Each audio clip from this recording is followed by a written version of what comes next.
Let her go! Xavier Blackwood's voice cut through the afternoon air like a blade.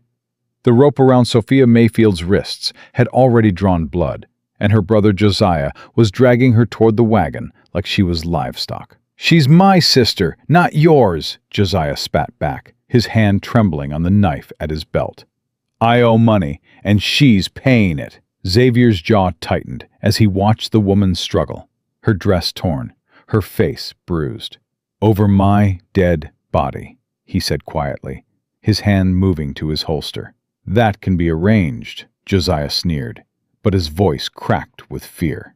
Before we continue, please subscribe to our channel and follow this story to the very end. Comment below with the city you're watching from so I can see how far this story has traveled. Xavier didn't draw his weapon. "Not yet. You think you're the first desperate fool I've met out here?" Xavier said, his eyes never leaving Josiah's shaking hand. "You think selling your own blood is going to save you?" "You don't understand," Josiah stammered, his grip loosening slightly on Sophia's arm. "The debt, Silver Creek. They'll kill me if I don't—" "Then die like a man," Xavier interrupted, his voice cold as Montana winter. "Don't drag her down with you." Sophia's eyes met Xavier's for the first time, and what he saw there stopped him cold. Not fear, not pleading, just a bone-deep exhaustion that told him she'd stopped expecting mercy from anyone a long time ago.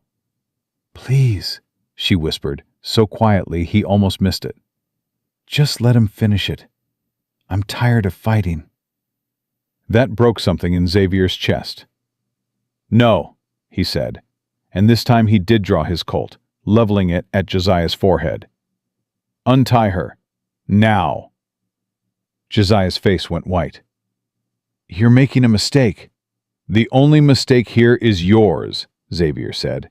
"Every second you keep that rope on her wrists is another second closer to me pulling this trigger." The silence stretched between them like a wire pulled too tight. Xavier could hear his own heartbeat, could smell the dust and sweat and fear hanging in the air. Sophia's breathing was shallow, rapid, like a cornered animal waiting for the killing blow. "I said now," Xavier repeated, cocking the hammer. Josiah's hands flew to the knots, fumbling, cursing under his breath. "You'll regret this," he muttered. "You don't know what you're getting into." "I know exactly what I'm getting into," Xavier said. "I'm stopping a coward from selling his sister like a horse." The rope fell away, and Sophia's hands dropped to her sides. She didn't move, didn't run, just stood there swaying slightly, like she might collapse any second. "Get out of here," Xavier told Josiah. "If I see you again, I won't be this generous." Josiah opened his mouth to argue, thought better of it, and scrambled into his wagon. The wheels kicked up dust as he fled down the trail, leaving Sophia standing alone in the middle of the path. Xavier lowered his gun and took a careful step toward her. "Ma'am," he said gently, "are you hurt?" She laughed, and the sound was broken glass. "Hurt? I've been hurt for 3 years. This is just another Tuesday." "Where were you going?" he asked. "Before your brother—" "To Silver Creek," she said, her voice flat. "To a saloon owner named Garrett who paid good money for me. Apparently, I'm worth $600, and Josiah's freedom from the poker tables." Xavier felt his jaw clench so hard his teeth ached. "You're not going to Silver Creek." "Then where am I going?" she asked, and for the first time there was something sharp in her voice, something almost like anger. "Because standing here in the dirt isn't much of an improvement." "My ranch," Xavier said. "It's about 10 miles west. You can stay there until—" "Until what?" Sophia demanded. "Until my brother comes back with more men? Until Garrett sends someone to collect his property? Until the next disaster finds me?" "Until you decide what you want to do next," Xavier finished quietly. "Nobody's deciding for you anymore." She stared at him like he'd spoken a foreign language. "Why?" she asked. "Why would you help me?" Xavier thought about Helen, about the empty house waiting for him, about all the ways he'd failed to save people who mattered. "Because someone should have helped you a long time ago," he said. "And nobody did." Sophia's eyes filled with tears she wouldn't let fall. "I don't have money to pay you." "I'm not asking for payment." "Everyone asks for payment," she said bitterly. "Maybe not with money, but they ask." "Not me," Xavier said, and he meant it. "Come with me or don't, but standing here arguing isn't making either of us safer." She looked back down the trail where Josiah had disappeared, then at Xavier, then at her bleeding wrists. When she spoke again, her voice was barely audible. "What's your name?" "Xavier Blackwood." "Sophia Mayfield." She wiped her face with the back of her hand. "If I come with you, Mr. Blackwood, I need to know you're not like him." "Like who?" "Like every other man who's promised me something and taken everything instead." Xavier holstered his gun and held out his hand. "I give you my word. You'll be safe at my ranch, and when you're ready to leave, I'll help you get wherever you want to go." She looked at his hand for a long moment, and he could see her weighing every word, every possibility, every risk. Finally, slowly, she reached out and took it. Her hand was freezing despite the afternoon heat. "Let's go then," she said, "before I change my mind."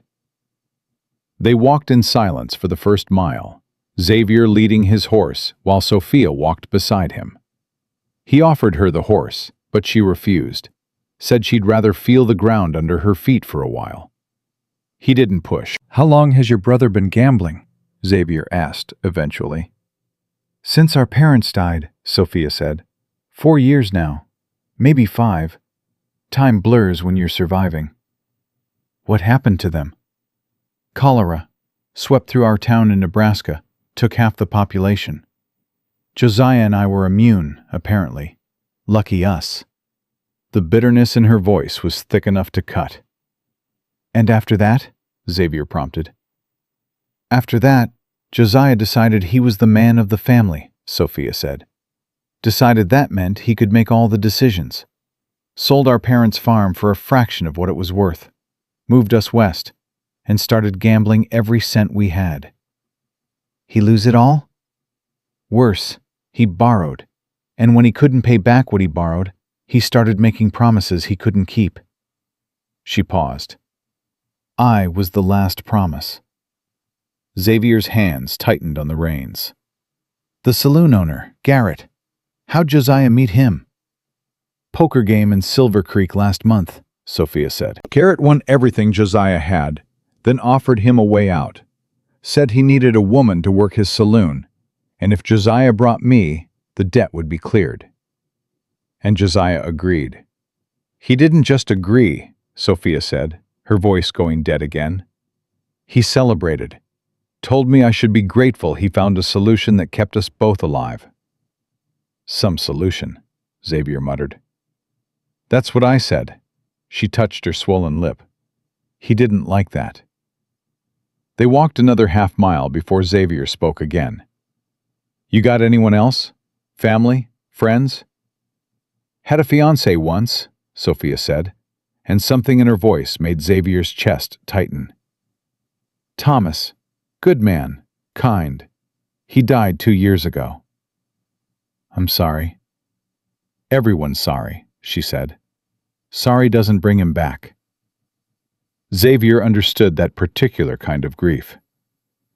"My wife died 3 years ago," he offered. "Helen. Fever took her in the winter." Sophia glanced at him, and for the first time he saw something other than suspicion in her eyes. "Then you know," she said simply. "I know." They walked in a different kind of silence after that, one built on shared loss rather than stranger wariness. "Your ranch," Sophia said eventually. "You live there alone?" "Got a few ranch hands," Xavier said. "Good men. They won't bother you." "Everyone bothers me eventually." Not these ones, Xavier promised. They know better. You must pay well. I treat them fair. That's worth more than gold out here. Sophia made a sound that might have been agreement. How much farther? About 8 miles, Xavier said, checking the sun. We'll make it before dark if we keep this pace. What if I can't keep this pace? She asked, and he heard the exhaustion bleeding through her defiance. Then we slow down, he said simply. We're not being chased anymore. Aren't we? Sophia looked back over her shoulder. You don't think Josiah will come back? If he does, he'll regret it. You can't watch me every second, she said. And you can't shoot every threat that comes looking. Watch me, Xavier said, and despite everything, she almost smiled. Another mile passed. The sun was starting to sink toward the western mountains, painting the sky in shades of copper and rust. Sophia stumbled, caught herself, kept walking. Stop, Xavier said. I'm fine. You're about to fall over. We're taking a break. I said I'm fine.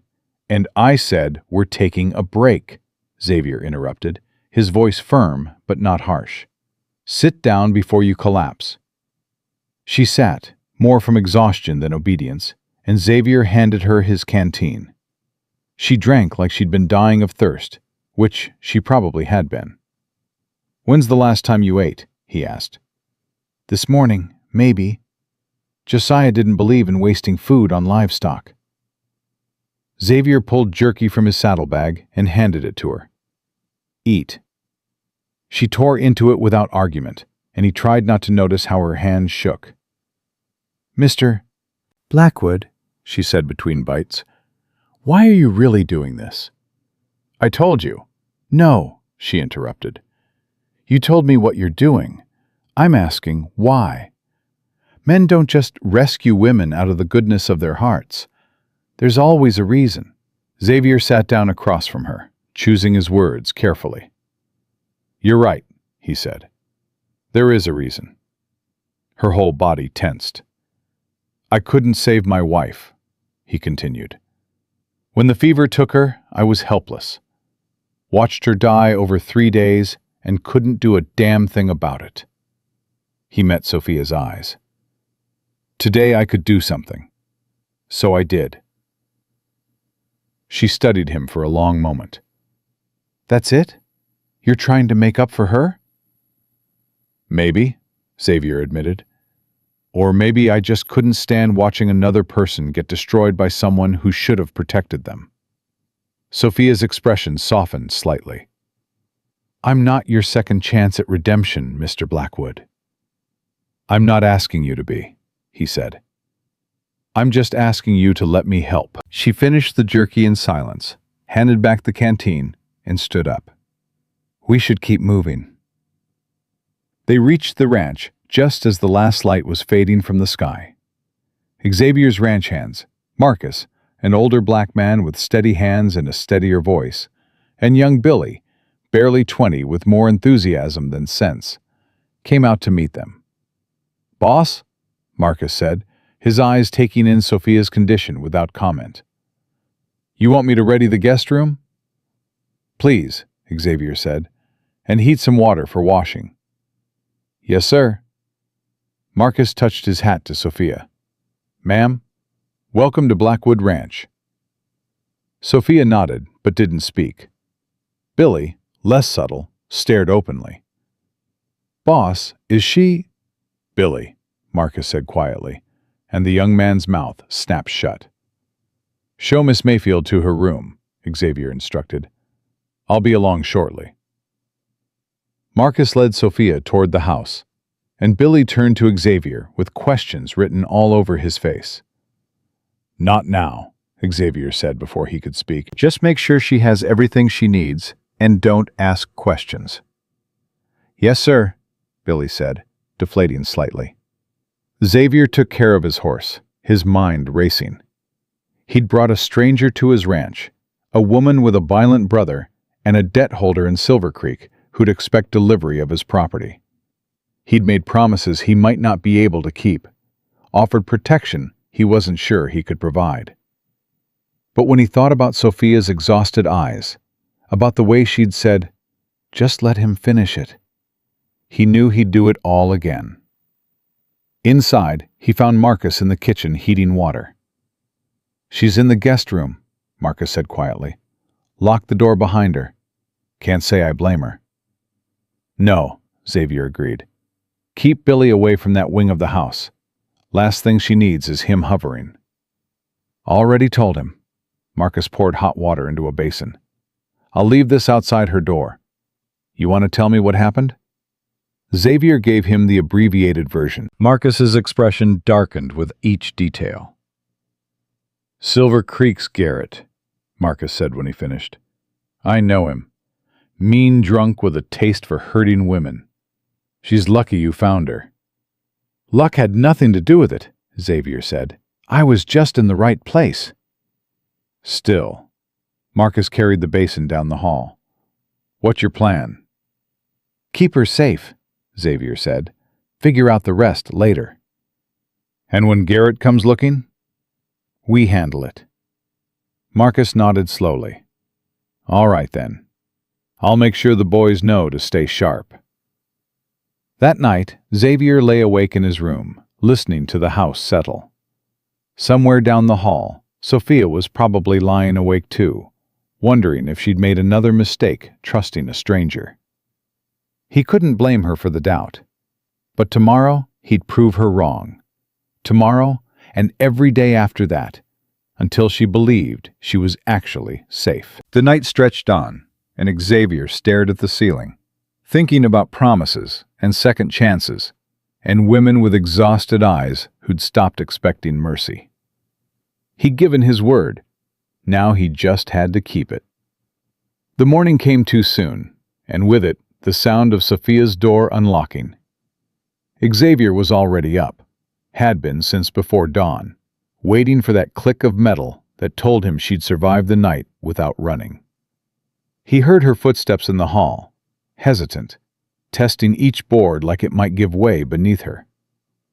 "Coffee's ready," he called out, not turning from the stove. "If you want it." The footsteps stopped. "You always up this early?" "Ranch doesn't run itself," Xavier said, "and I don't sleep much anyway." She appeared in the kitchen doorway, still wearing yesterday's torn dress, her hair pulled back in a braid that couldn't quite hide the bruises on her neck.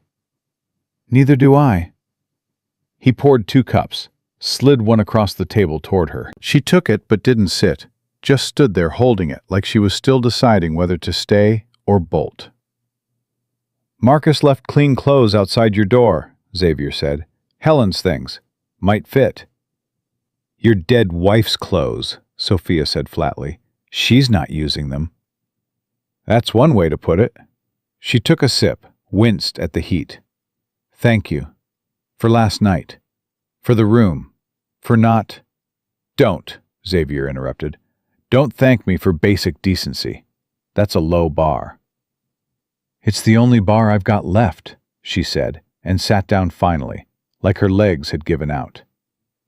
"So what happens now?" "Now you eat breakfast," Xavier said, pushing a plate of eggs and bacon toward her. "And then you decide what you want to do." "What I want?" She laughed, bitter. "I want my parents back. I want Thomas alive. I want my brother to not be a coward and a liar. But since we're talking about reality, I guess I want to know when Garrett's men are coming."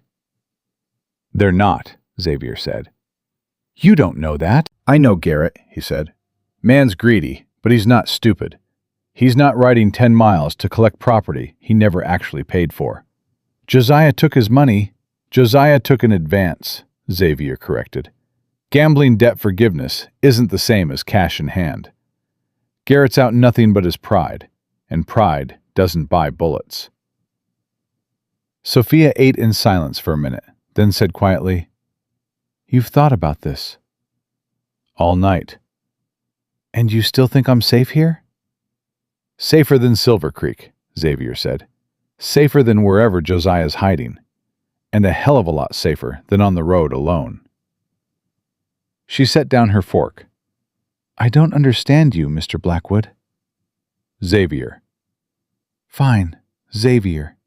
She met his eyes. I don't understand why you care. Because someone should, he said simply. That's not a reason. That's an excuse. Xavier leaned back in his chair, considering. You want the truth? I've had enough lies to last a lifetime. The truth is, I'm tired of watching people get hurt when I could do something about it, he said. I watched my wife die slowly. Watched my parents lose their farm to bank fraud.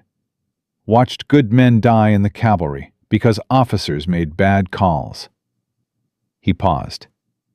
Yesterday, I saw a woman about to disappear into a life that would have killed her. And this time, I wasn't helpless.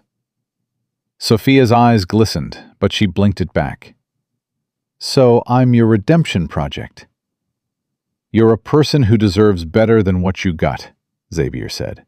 That's all. And when I'm not convenient anymore, when helping me costs you something real, then I'll pay it, he said, and meant it. She studied him like she was trying to find the crack in his armor, the lie beneath the words. Finally, she said, Okay. Okay, what? Okay, I'll stay. For now. Until I figure out where else to go. She straightened her shoulders. But I'm not charity. I work for my keep. You don't have to. Yes, I do, she said firmly. I've spent 3 years being treated like property. I need to feel useful again, or I'll go insane. Xavier nodded slowly. Kitchen work? Mending? I'm not asking you to. I can do more than that, Sophia interrupted. I grew up on a farm. I know animals, gardens, basic carpentry. Put me to work. All right, Xavier said. We'll figure it out. Billy burst through the door at that moment, all youthful energy and poor timing. Boss, we got... He froze when he saw Sophia. Oh, morning, miss. Billy, Xavier said, his voice carrying a warning. Right, sorry. We got a fence down in the north pasture. Looks like someone cut it. Xavier's jaw tightened. Show me. They rode out together, Xavier and Marcus, while Billy stayed back with Sophia. The fence was definitely cut. Clean slices through the wire. Deliberate. Josiah? Marcus asked. Or Garrett sending a message, Xavier said, examining the damage. Either way, someone knows she's here. What do you want to do? Fix the fence, double the night watch, and keep our eyes open. Xavier stood. If they want trouble, they'll get more than they bargained for. But when they returned to the ranch, it was Sophia's scream that greeted them. Xavier hit the ground running, gun drawn, heart in his throat. He found her in the barn, pressed against the wall, Billy standing between her and a stranger, Josiah. Get away from her, Xavier ordered, cocking his pistol. I'm her brother, Josiah said, hands raised but not backing down. I got a right. You sold that right, Xavier said. Now leave before I make you. She's carrying my niece or nephew, Josiah said, and the words hit like a thunderclap. That changes things. Xavier's eyes flew to Sophia, who'd gone white as snow. You're pregnant? He asked. She nodded, barely, tears streaming down her face. Josiah pressed his advantage. That baby's family blood. You can't keep her from... Watch me, Xavier said, stepping closer. You want to claim family now? After you beat her, sold her, left her to rot in a saloon? I made a mistake, Josiah said. I'm trying to make it right. By doing what? Sophia finally spoke, her voice shaking with rage. By taking me back? By selling the baby next? No, I just... Josiah's face crumpled. I need money, Sophia. Real money. Garrett's calling in debts I can't pay, and if I don't... Then die, she spat. Die like you deserve. but you're not using me or my child to save yourself. Our parents would want me to protect you. Our parents would be ashamed of you, Sophia said, and Josiah flinched like she'd struck him. They'd look at what you've become and weep.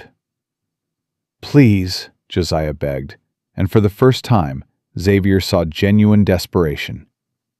Just give me something. Anything. A loan, maybe. No, Xavier said. I wasn't talking to you. And I'm talking to you, Xavier interrupted. There's no money here for you. No help. No second chances. You're done. Josiah's desperation turned to fury. You think you can keep her? She'll leave you the second something better comes along. That's what she did to Thomas. Shut your mouth, Sophia said, her voice deadly quiet. Thomas died because of you, Josiah continued, cruel now. Died trying to earn enough for that wedding you demanded, working himself to death in those mines. Stop it, Sophia screamed, and the sound echoed through the barn. Xavier grabbed Josiah by the collar and dragged him toward the door. You've got 10 seconds to get on your horse and ride. After that, I start shooting. You're making a mistake, Josiah warned. Both of you.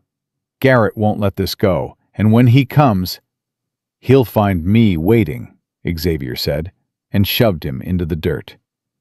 10, 9, 8. Josiah scrambled to his feet, ran to his horse, and was gone before Xavier reached 3. The silence that followed was suffocating. Xavier turned to find Sophia collapsed against the barn wall, her whole body shaking. He holstered his gun and approached carefully. Is it true? He asked quietly. About the baby? Yes, she whispered. And Thomas? He died in a mining accident 18 months ago, she said. He was trying to earn money for our life together. Josiah's right about that part. But he wasn't working himself to death. It was just an accident, just bad luck and wrong timing and... Her voice broke. I loved him. I still love him. And this baby is all I have left. Xavier felt something shift in his chest, something he couldn't quite name. How far along? 4 months, maybe 5? She looked up at him, terrified. Does it change things? Me being pregnant? Changes what? Whether you want me here, she said. Whether you'll still... No, Xavier said firmly. It doesn't change anything. You say that now. I say it because I mean it, he interrupted. That baby is yours. Not Josiah's bargaining chip, not Garrett's property. Yours. And if you're staying here, the baby stays too. She searched his face. Why would you do that? Take on a pregnant woman and a dead man's child. Because it's the right thing to do, Xavier said. And because... He stopped, unsure how to finish. Because what? Because in the 3 hours I've known you, you've shown more strength than most men I served with in the cavalry, he said. And that kind of strength deserves protecting. Sophia let out a sound between a laugh and a sob. I don't feel strong. I feel terrified.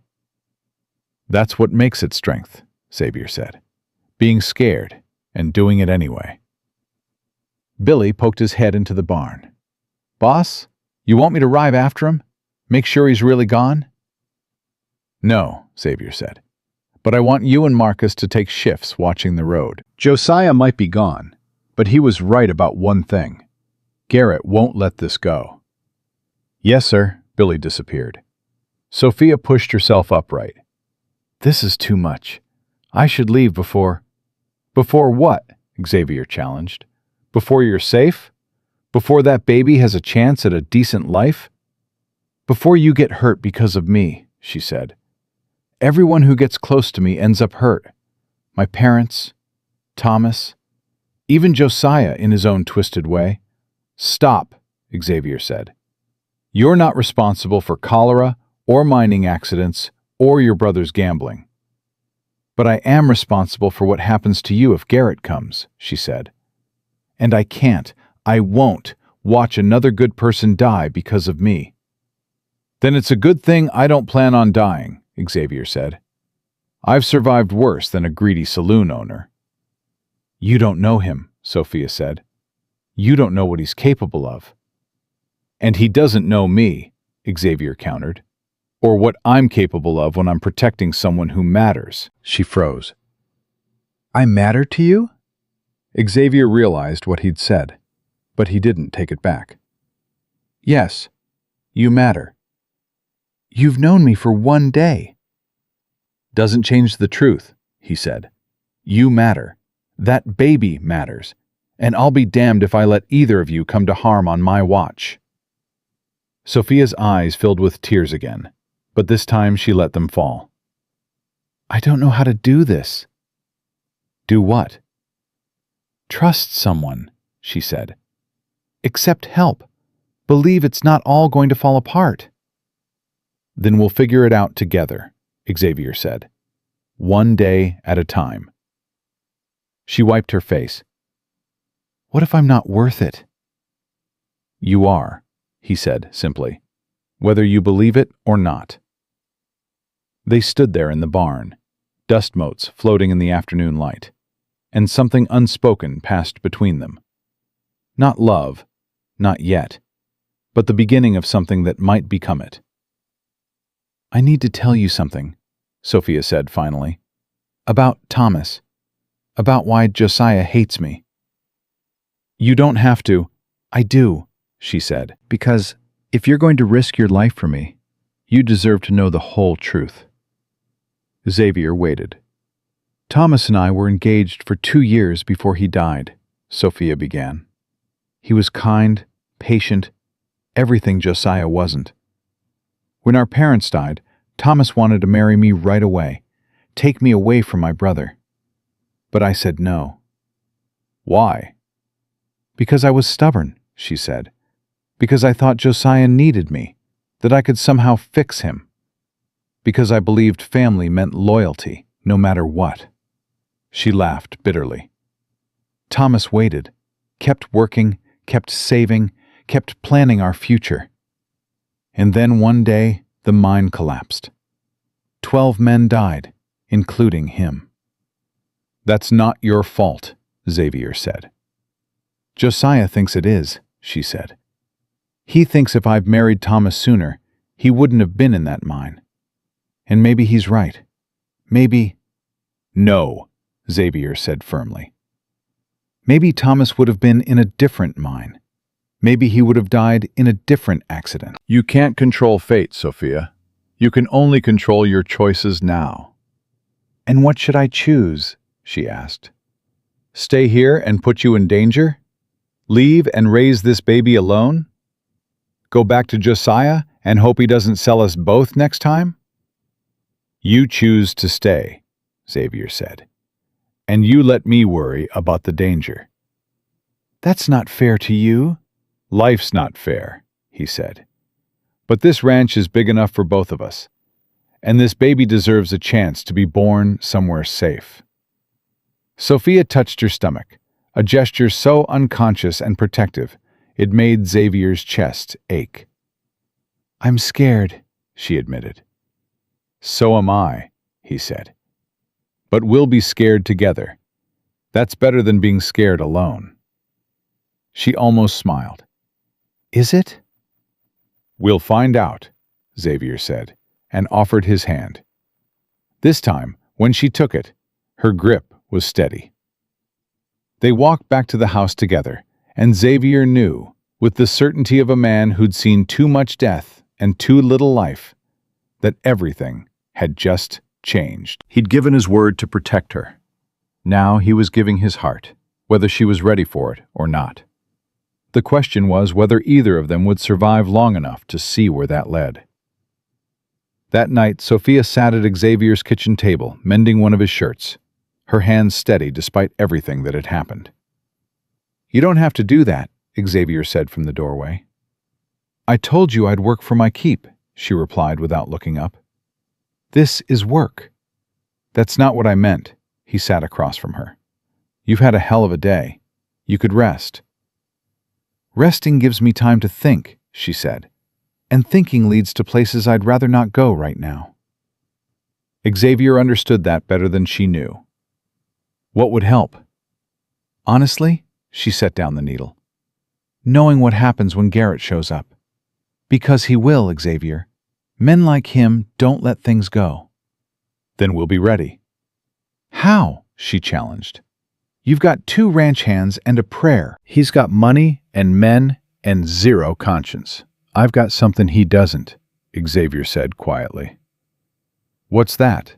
A reason to fight, he said. Garrett's fighting for pride. I'm fighting for... He stopped. For what? Sophia pressed. For you, he admitted. For that baby. For the chance to do something right for once in my life.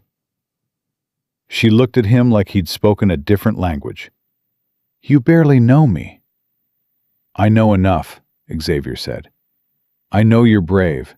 I know you're loyal to people who don't deserve it. I know you'd rather work yourself to exhaustion than accept help. And I know you're carrying a child you're terrified for, but love already.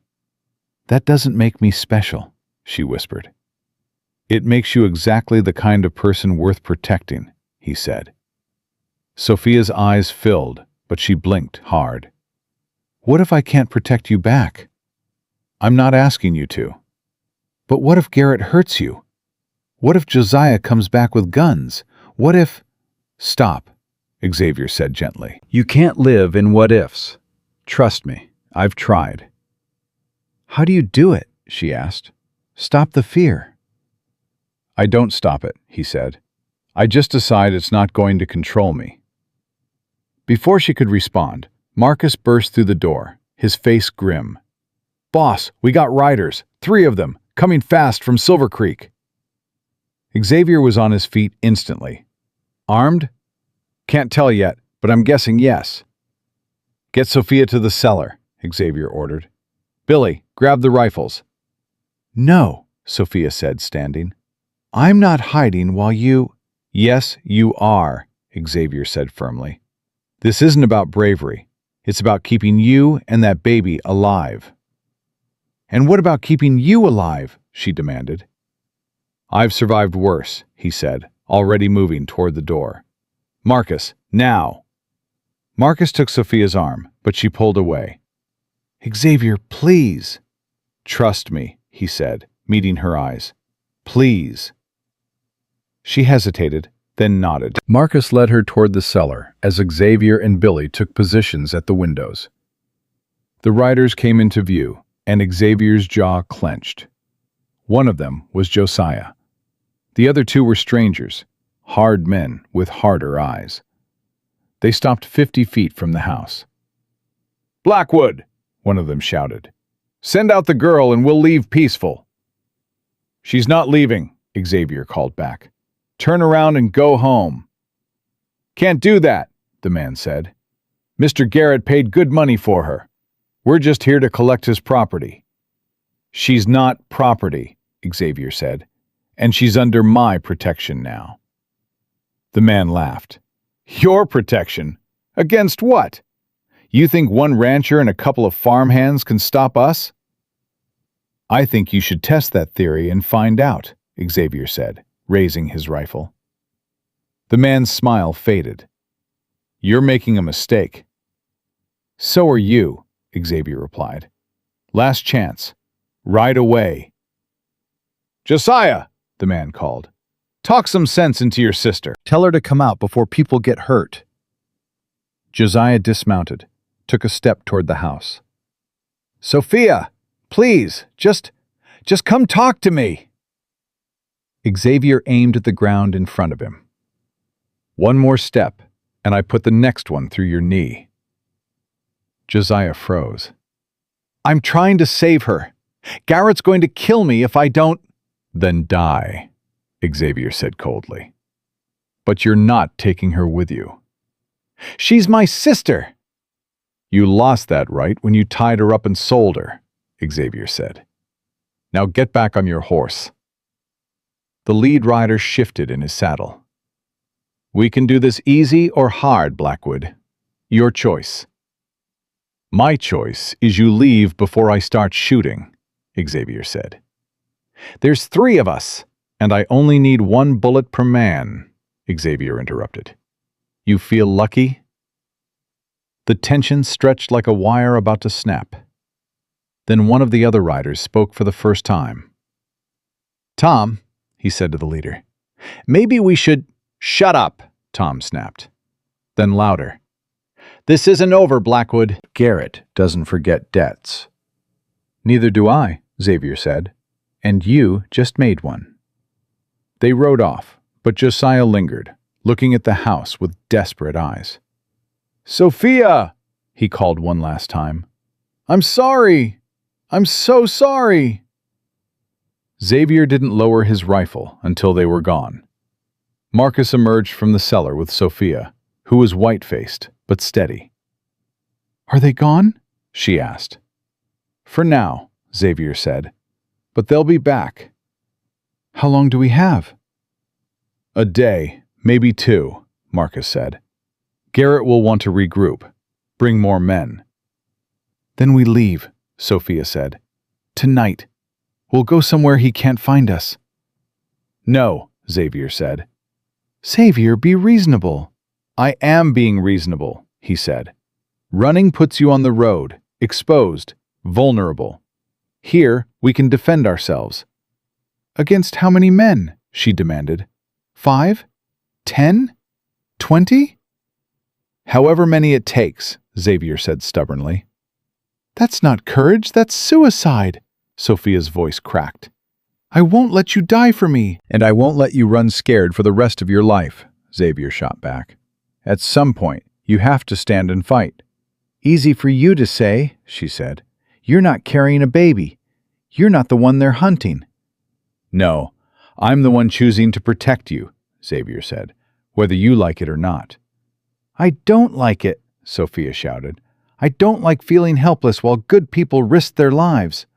I don't like watching everything I touch turn to disaster." "Then stop watching and start living," Xavier said. "Stop punishing yourself for things beyond your control." "How?" she cried. "How do I do that when everyone I've ever loved has—" She stopped, realizing what she'd said. Xavier went very still. "Everyone you've loved?" Sophia's face crumpled. "I didn't mean—" "Do you love me?" he asked quietly. "I don't know," she whispered. "I don't know what I feel anymore. Everything's too much and too fast, and I can't breathe." Xavier crossed to her, took her face in his hands. "Then breathe with me. Right now. Just breathe." She gasped, struggling. Then slowly her breathing matched his. "There," he said softly. "You're all right. You're safe." "For how long?" she asked, tears streaming.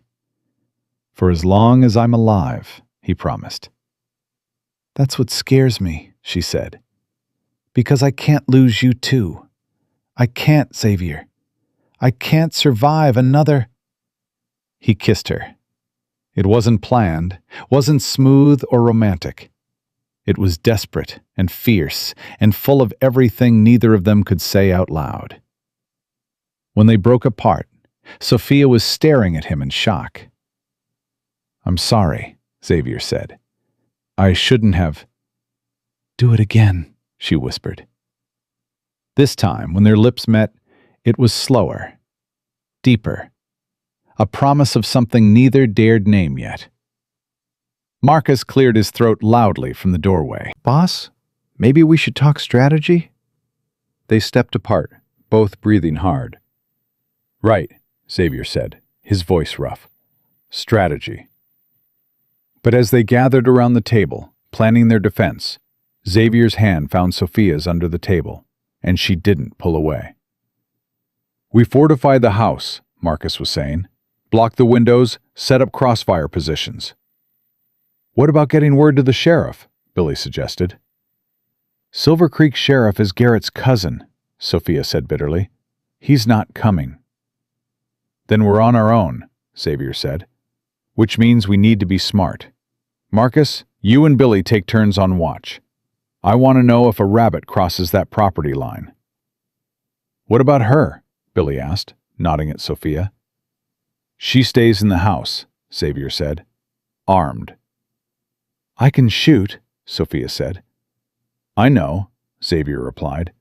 That's why I'm giving you a rifle. The night passed in tense shifts, everyone jumping at shadows. Xavier tried to sleep, but couldn't.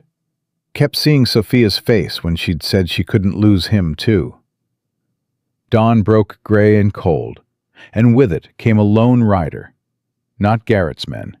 Worse, a federal marshal. You Blackwood? The marshal called from his horse. Depends who's asking, Xavier said, rifle ready. Marshal James Thornton, the man said. I'm here about a complaint filed by a Mr. Garrett regarding stolen property. Xavier's blood went cold. Property? A woman, Thornton said. Sophia Mayfield. Garrett claims she was purchased legally through a debt agreement with her brother, and you interfered with a lawful transaction. That's a lie, Xavier said. Her brother tried to sell her to a saloon against her will. You have proof of that? I have her testimony. Which is hardly impartial, Thornton said. Garrett has signed documents, a contract, and a witness who says you threatened violence. To protect her from being enslaved. The law doesn't see it that way, Thornton said. Debt bondage is legal in the territories if properly documented. Sophia appeared on the porch, pale but defiant. I didn't sign anything. Your brother signed on your behalf as your legal guardian, Thornton said. He's not my guardian. He's a gambler and a coward. That's not my concern, Thornton said. My concern is enforcing the law. And the law says you need to come with me to Silver Creek for a hearing. She's pregnant, Xavier said. She's not going anywhere. Thornton's expression flickered. Pregnant? 4 months, Sophia said, with my dead fiancé's child. Tell me, Marshal, does the law think I should raise my baby in a saloon? Thornton shifted uncomfortably. Ma'am, I don't make the laws. You just enforce the bad ones, she said bitterly. I'm giving you 24 hours, Thornton said. Get your affairs in order. Tomorrow, you come to Silver Creek voluntarily, or I come back with deputies and take you by force. Over my dead body, Xavier said. That can be arranged too, Thornton said quietly. Don't make this harder than it needs to be. He rode off, leaving a silence heavier than death. We run, Sophia said immediately. Tonight, we take the horses and— He'll hunt us, Xavier said. Federal marshals don't give up. Then what? She demanded. I just surrender? Go back to Garrett and hope he's merciful? No, Xavier said, his mind racing. We get married. Sophia stared at him. What? If we're married, Garrett's contract is void, Xavier said. You'd be my wife, not Josiah's ward. The law would recognize you as my family, not his property. That's insane, she whispered. That's the law, Xavier said. Married women have legal protection. It's not perfect, but it's something. Xavier, you can't just marry me to save me. Why not? He challenged. You were going to marry Thomas for love, and he died anyway. At least this way, you'd be protected. That's not fair to you, she said. You'd be stuck with me and a baby that's not even yours. I know what I'm offering, Xavier said. The question is whether you're willing to accept it. Sophia looked at him, really looked, and something in her eyes shifted. You'd do that? Marry a pregnant woman you've known for 3 days? I'd do more than that if it kept you safe, he said. But what about love? She asked. Don't you want— I want you alive, Xavier said simply. Everything else we'll figure out." She touched her stomach, then his face. "You're either the bravest man I've ever met, or the biggest fool." "Probably both," he admitted. "Is that a yes?" "It's a maybe," she said. "Give me until tomorrow to think about it." "We don't have until tomorrow," Xavier said. "Thornton's coming back in 24 hours. "Then I'll think fast," she said, and walked back into the house. Marcus whistled low. "Boss, you know what you just offered?" "A marriage of convenience," Xavier said. "Nothing more." "You keep telling yourself that," Marcus said. "But I saw how you looked at her." "Doesn't matter how I look at her," Xavier said. "Matters whether she survives this." But as he watched the sun set over his ranch, Xavier knew Marcus was right. He'd fallen for Sophia Mayfield, somewhere between rescuing her and kissing her, and no amount of pretending would change that. The question was whether she'd say yes before Garrett's men came back to finish what they'd started. Sophia didn't sleep that night, and neither did Xavier. He found her on the porch at 3 a.m, wrapped in a blanket, staring at nothing. "You should rest," he said, sitting beside her. "Should I?" she asked. "Should I rest before I make a decision that'll change both our lives forever?" "It's just a legal arrangement," Xavier said. "Protection, nothing more." "Don't lie to me," Sophia said quietly. "Not now. Not about this." Xavier was silent for a moment. "What do you want me to say?" "I want you to tell me the truth," she said. "Why are you really doing this?" "I told you." "No," she interrupted. "You told me the practical reasons, the legal reasons. I want to know the real reason." Xavier looked at her, at the way the moonlight caught in her hair, at the stubborn set of her jaw, even when she was terrified. "Because when I look at you, I don't see someone who needs saving. I see someone worth fighting for." "That's not an answer," she said. "It's the only answer I have," he replied. 3 days ago, I was alone, going through motions, waiting for my life to mean something again. And then I saw you tied up in that dirt, and something in me woke up. "Pity," Sophia said bitterly. "Love," Xavier corrected, and the word hung between them like a gunshot. She turned to face him, eyes wide. "You don't love me. You can't. It's been 3 days." "I know how long it's been," he said. "Doesn't change what I feel." "You're in love with the idea of saving me," she said desperately. "That's not the same thing." "I'm in love with your courage," Xavier said.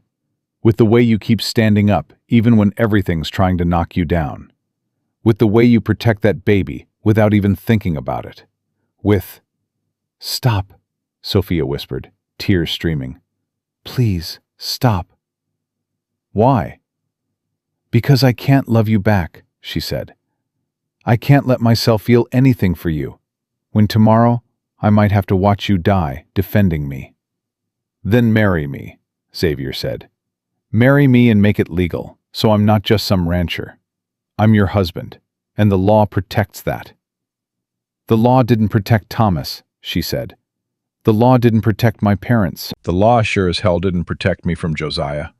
"No," Xavier agreed. "But I will. Every day for the rest of my life, I will." Sophia covered her face with her hands. "You're asking me to bet everything on a man I barely know." "I'm asking you to choose life over surrender," he said. "That's all." "And what do you get out of this?" she demanded. "A wife who doesn't love you? A baby that's not yours? A target on your back from Garrett?" "I get to wake up every morning knowing I did the right thing," Xavier said. "That's more than I've had in 3 years."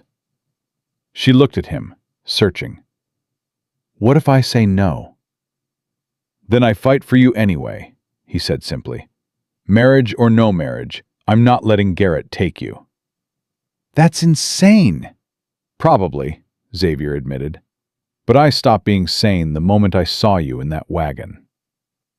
Before Sophia could respond, Billy came running from the barn, Boss, riders, at least 8 of them, coming fast!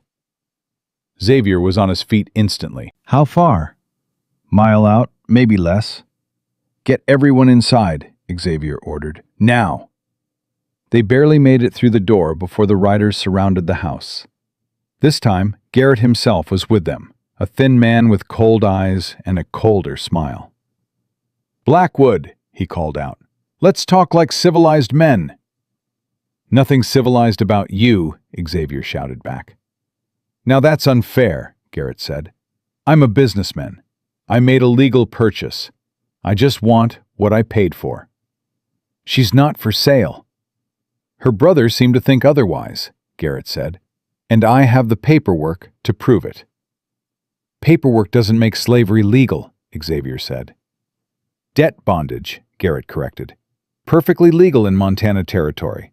Ask Marshal Thornton. Marshal Thornton's coming back tomorrow. Actually, I'm here now, Thornton said, riding up beside Garrett. Mr. Garrett expressed concerns about violence. I thought I should supervise. Xavier's jaw clenched. You're working with him. I'm enforcing the law, Thornton said. There's a difference. Is there? Sophia appeared behind Xavier, her voice cutting. Because it looks like you're helping a man kidnap a pregnant woman. Thornton had the decency to look uncomfortable. Ma'am, if you'd just come to Silver Creek voluntarily, so he can lock me in his saloon? She demanded. Force me to work until the baby comes, and then what? Sell the child too? I'm not a monster, Garrett said smoothly. You'd be treated well. You're a liar, Sophia spat. I've heard about your saloon. About what happens to women who work there. About the ones who disappear. Garrett's smile never wavered. Rumors, my dear. Nothing more. I have a witness, Sophia said suddenly, and Xavier looked at her sharply. A woman who escaped your place 2 months ago. Mary Patterson.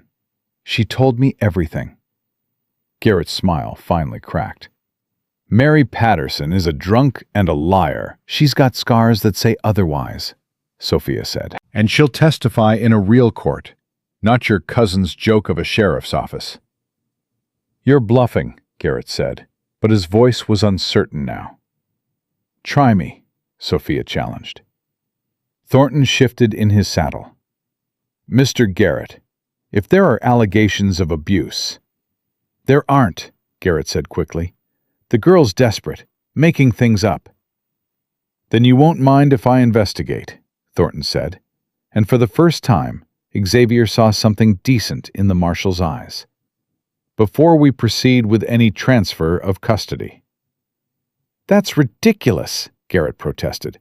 We have a contract. And I have a badge, Thornton said, which means I decide how this goes. Miss Mayfield, you have 24 hours. If you can produce this witness, and she corroborates your claims, I'll suspend the contract pending a full hearing. And if I can't? Sophia asked. Then you come with me to Silver Creek, Thornton said. That's the law. Garrett's face was purple with rage. This is outrageous. This is justice, Thornton said, or as close as we get out here. Now everyone go home before I arrest the lot of you for disturbing the peace. Garrett wheeled his horse around. This isn't over, Blackwood, not by a long shot. Looking forward to it, Xavier said. They rode off, and the moment they were out of sight, Xavier turned to Sophia. Mary Patterson? He asked. Is she real? I don't know, Sophia admitted. I made her up. Xavier stared at her. You what? I panicked, she said. I needed to buy time, and that was the first thing that came to mind. Sophia, if you can't produce a witness in 24 hours... I know, she said. I know what happens. Then why? Because I needed you to see that I'm willing to fight too, she said. I'm not just some helpless woman waiting to be saved. I can think, I can lie, I can do whatever it takes to survive. Despite everything, Xavier almost smiled. You're insane. So are you, she pointed out. We're perfect for each other. Does that mean— Yes, Sophia interrupted. Yes, I'll marry you. Not because I have to. Not because it's the smart choice. But because somewhere in the last 3 days, you became the first person I actually trust. Xavier's heart stopped. Sophia, don't make a big thing of it, she said quickly. It's still a marriage of convenience. Still just protection. But at least it's protection I'm choosing. When? He asked. Now, she said, before I lose my nerve. Before Garrett comes back. Before everything falls apart again. Marcus stepped forward. Boss, I can ride to town. Get the preacher. No time, Xavier said. Can you perform a ceremony? I'm not ordained. You read the Bible, don't you? Xavier said. That's good enough for me. It's not legal without— It's legal enough, Xavier said. We'll make it official later. Right now, I just need her protected. Marcus looked between them, then nodded slowly. All right. But you're both witnesses to this being consensual, right? Completely consensual, Sophia said. Then let's do this before I come to my senses, Marcus muttered. They gathered in the small living room, Xavier, Sophia, Marcus, and Billy as witness. There were no flowers, no music, no white dress, just 4 people and a Bible, and words that would change everything. Do you, Xavier Blackwood, take this woman? I do, Xavier said immediately. Marcus blinked. I wasn't done. I do, Xavier repeated. Whatever you were going to say, the answer's yes. Marcus looked at Sophia. And do you? I do, she said, her voice steady. I absolutely do. Then by the authority of nothing but common sense and desperation, Marcus said, I pronounce you married. God help you both. Xavier took Sophia's hand, and this time when he kissed her, it wasn't desperate. It was a promise. When they broke apart, Billy was grinning. Congratulations, boss. You're officially crazy.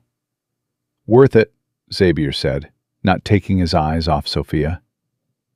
But their moment was shattered by the sound of gunfire outside. Everyone dove for cover as bullets shattered the windows. Xavier pulled Sophia behind the heavy table, shielding her with his body. Stay down, he ordered, reaching for his rifle. More shots rang out, and Xavier saw Garrett's men positioned around the property, firing at the house. They're not leaving, Marcus shouted from another window. Neither are we, Xavier returned fire, taking down one of the riders. Sophia grabbed a pistol from the table. I can shoot. No, Xavier said. You stay protected. That's an order. You can't order me around. We're married now. Exactly, Xavier said. Which means you're my wife, and I'm not risking you. Another volley of shots, and Billy cried out. I'm hit! Marcus crawled to him. Just your shoulder, kid. You'll live. How many are out there? Sophia asked. At least 6, Xavier said, reloading. Maybe more. We can't hold them off forever.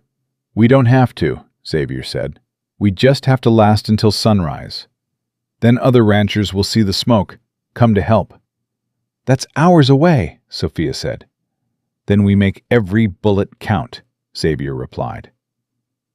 They fought through the night, trading shots with Garrett's men, watching supplies and ammunition dwindle. Billy's shoulder was bleeding badly. Marcus took a graze across the ribs. Xavier's arm was numb from recoil. And Sophia, despite his protests, fired shot after shot through the window, her face set with determination. You said you weren't helpless, Xavier said during a brief lull. You weren't kidding.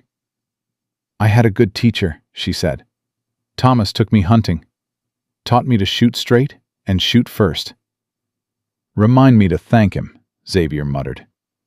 Too late, she said. He's dead, remember? Right, Xavier said. Sorry. Don't be, Sophia said, reloading. He'd have liked you. would have approved of this mess we're in. Would he have approved of the marriage? Xavier asked. Sophia paused, then smiled slightly. He would have said I was too stubborn for my own good, and you were too brave for yours. And then he would have stood beside us and fought. Xavier felt something warm spread through his chest. I wish I could have met him. Me too, Sophia said softly. Then the shooting started again, and sentiment gave way to survival. As dawn broke, Garrett's men suddenly retreated. Xavier watched them ride off, confused and wary.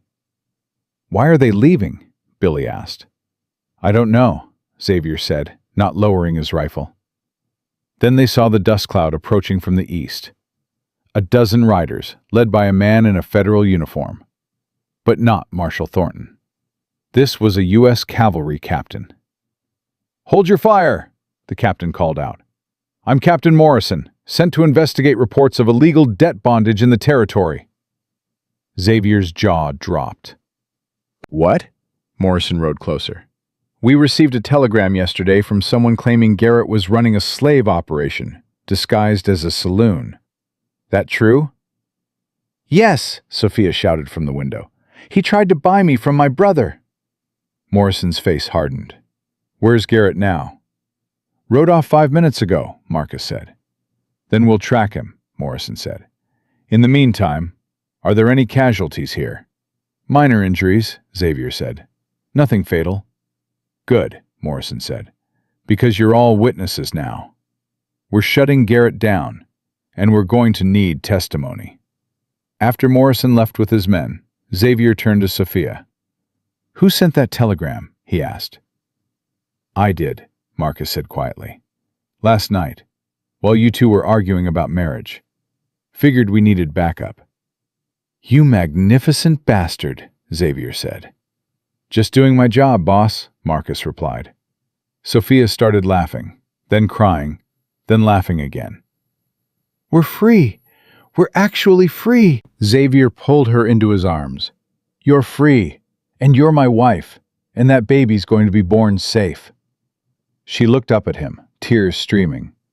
I think I might be falling in love with you. Good, Xavier said, because I'm already there. They kissed as the sun rose over Blackwood Ranch, and for the first time in 4 days, Sophia felt something she thought she'd never feel again. Hope. But hope didn't mean the fight was over. 3 days later, Xavier and Sophia rode into Silver Creek for Garrett's hearing, and the whole town turned out to watch. Marshal Thornton met them at the courthouse steps, his expression unreadable.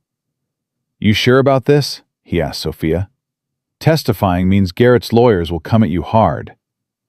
Let them, she said, her hand tight on Xavier's arm. I'm done being scared. Inside, the courtroom was packed.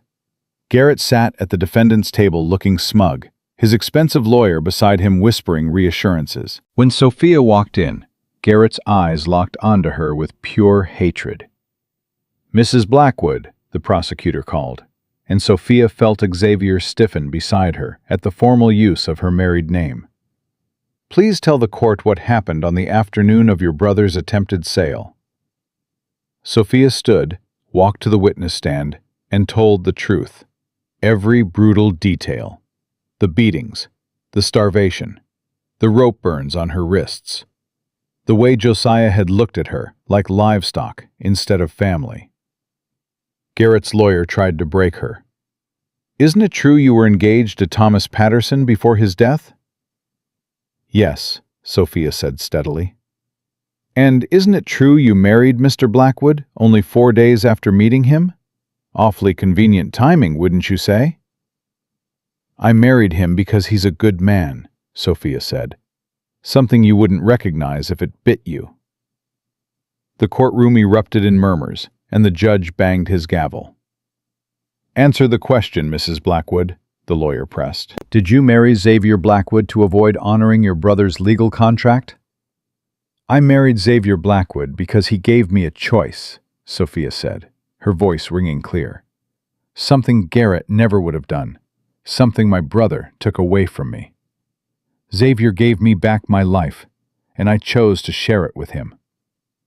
Xavier's chest felt too tight to breathe. The lawyer tried another angle. You claim abuse, yet you have no medical documentation. Because doctors cost money I didn't have, Sophia interrupted. And because the only doctor in our town was Josiah's poker buddy, who would have lied for him anyway. Convenient excuse. It's the truth, a voice called from the back of the courtroom. Everyone turned. A woman stood there, thin and scarred, her hands shaking but her voice strong. My name is Mary Patterson, she said, and Xavier's jaw dropped.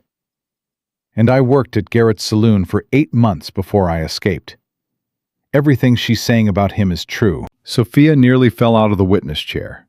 Mary Patterson was real. The courtroom exploded into chaos. Garrett's lawyer was shouting objections. The prosecutor was demanding Mary be sworn in, and Garrett himself had gone white as a sheet. She's lying, Garrett screamed. She's a drunk and a whore. I was a seamstress before you bought my debt from my father, Mary said coldly. And I have the scars to prove what you did to the women in your saloon. She rolled up her sleeves, showing burn marks, knife wounds, brands. The jury gasped. I got 6 more women outside willing to testify, Mary continued. Women who escaped. Women who survived you. We heard about this trial, and we came to make sure you never hurt anyone again. The judge banged his gavel so hard it cracked. Order! I want those women brought in immediately. What followed was 3 hours of testimony so brutal, even the hardened frontiersmen in the courtroom looked sick. Woman after woman told stories of abuse, imprisonment, forced labor. One showed the judge a brand on her shoulder with Garrett's initials. By the time the jury deliberated, it took them less than 10 minutes. Guilty on all counts, the foreman announced. Unlawful imprisonment, assault, human trafficking, and fraud. Garrett lunged from his chair, trying to reach Sophia, but federal marshals tackled him before he got close. You ruined me, he screamed at her. You lying! I told the truth, Sophia said calmly. Something you should have tried. As they dragged Garrett away, still screaming threats, Xavier pulled Sophia into his arms. It's over, he whispered. He can't hurt you anymore. It's not over yet, Sophia said, looking past him. Josiah stood in the back of the courtroom, tears streaming down his face. Xavier's hand went to his gun, but Sophia stopped him. No, she said quietly. Let me. She walked toward her brother, and the courtroom went silent. Sophia, Josiah choked out. I'm so sorry. I'm so... Stop, she said. I don't want your apologies. Please, I was desperate. You were a coward, Sophia said. You chose gambling over family. You chose money over your own sister. You chose yourself over everyone. I know, Josiah whispered, and I'll spend the rest of my life trying to make it right. No, you won't, Sophia interrupted, because you're not part of my life anymore. Josiah's face crumpled. But we're family. Family doesn't sell family, she said. You lost the right to call me your sister the moment you tied that rope around my wrists. The baby, Josiah said desperately. I'm going to be an uncle. No, Sophia said firmly.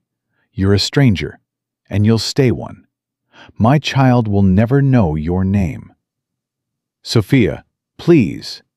I forgive you, she said, and Josiah's eyes lit with hope. But I'll never forget. And I'll never let you back in. She turned and walked away, leaving Josiah sobbing in the courtroom. Outside, Xavier took her hand. That was brave. That was necessary, Sophia said. I can't heal if I'm holding on to him. He might try to contact you. Then I'll say no, she said simply. I'm done letting him control any part of my life. They rode back to the ranch in comfortable silence, and when they arrived, Marcus had dinner waiting. Heard the news, he said, grinning. Garrett's looking at 20 years in territorial prison." "Good," Sophia said. "He deserves worse." "What about Josiah?" Billy asked. "He's alive," Sophia said. "That's more mercy than he showed me." The weeks that followed were the closest to peace Sophia had ever known. She worked the ranch alongside Xavier, learning to rope cattle and mend fences and manage accounts. Her belly grew, and with it, her confidence. "You're glowing," Xavier said one evening, watching her knead bread. "I'm sweating," she corrected. "It's hot as hell in this kitchen." "Still glowing," he insisted. "You're biased," she said, but she was smiling. "Completely," Xavier admitted. "How's the baby?"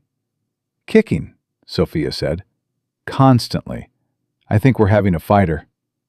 "Takes after the mother," Xavier said. Sophia set down the dough and crossed to him. "Xavier, I need to tell you something." His heart jumped. "What's wrong?" "Nothing's wrong," she said quickly. "It's just, I've been thinking about Thomas." Xavier's chest tightened, but he kept his voice steady. "Okay." "I loved him," Sophia said. "I'll always love him. He was my first love, and that doesn't just disappear." "I know," Xavier said quietly. "But what I feel for you is different," she continued. "It's not less, it's just different. With Thomas, everything was planned and safe and predictable.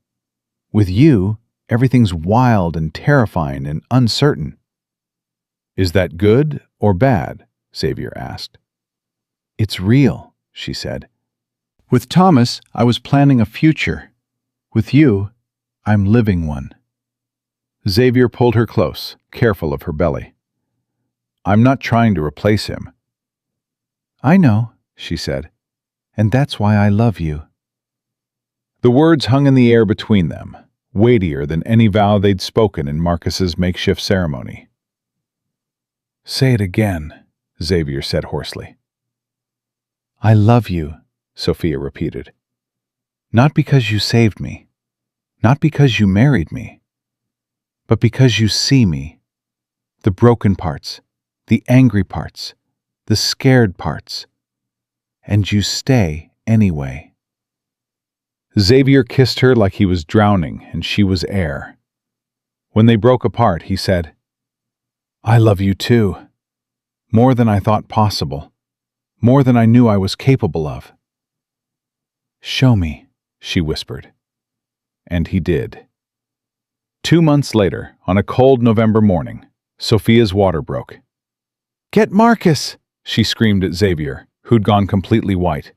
"Now!" "Right, yes, Marcus." Xavier ran into the wall, bounced off, ran the other direction. "Other way!" Sophia shouted through a contraction. By the time the midwife arrived, Sophia was in full labor, cursing Xavier's name with creative profanity that impressed even the hardened frontier woman delivering the baby. "You did this to me!" Sophia screamed as another contraction hit. "I know," Xavier said, holding her hand despite her crushing grip. "I'm sorry. You're going to be even sorrier when I—" She broke off with a scream. "The baby's crowning," the midwife said calmly. "One more push, Mrs. Blackwood." Sophia pushed with every ounce of strength she had left, and suddenly the room filled with the sound of a baby crying.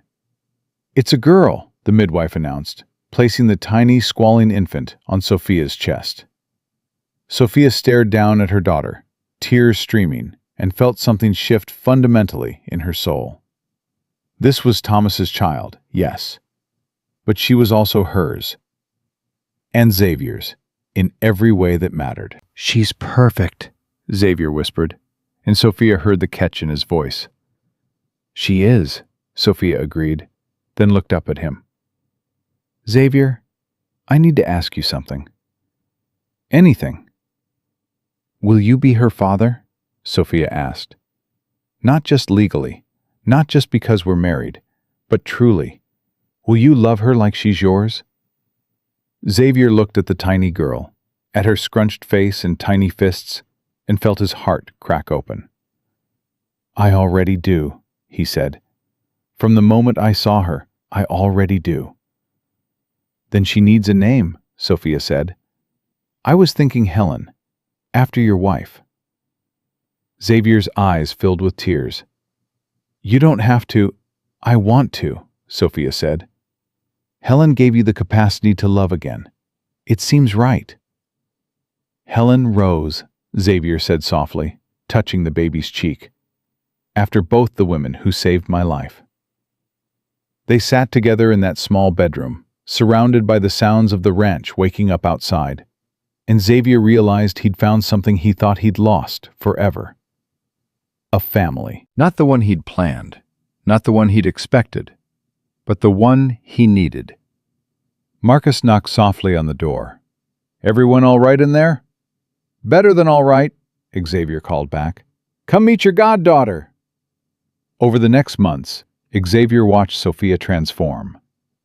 The haunted look in her eyes faded. Her shoulders straightened. She laughed freely, loved fiercely, and protected Helen with the devotion of a mother wolf. The ranch prospered under their joint management. Sophia's head for numbers turned their modest operation into something profitable. Xavier's reputation as a man who'd stood against Garrett brought respect from neighboring ranchers. And Helen grew, thriving under the love of two parents who'd chosen each other against all odds.